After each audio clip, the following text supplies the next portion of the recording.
রোহিত দেখো শিলে করে প্যারা মাখা করবে করে শিলে করে ছেঁচে নিচ্ছে। দেখো প্যারা ছেঁচা হয়ে গেছে, প্যারা সব ছেঁচে নিল। এখানে নিয়ে নিয়েছি নুন, লঙ্কা, ধনেপাতা। এখন এই তিনটা একসঙ্গে বেটে নেব। আমার বাটা কমপ্লিট করে সব জিনিস দিয়ে দেবো। বাটাটা, অল্প সরষের তেল, নুন,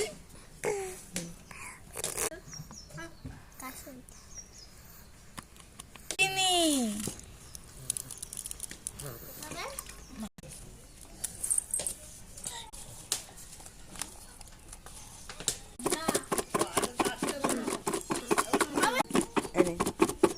কমপ্লিট এক এক করে মাখা হয়ে গেছে, সবাইকে দিচ্ছে। এবার খেয়ে এরা বলবে কেমন হয়েছে। দেখো সব দর্শক বসে আছে।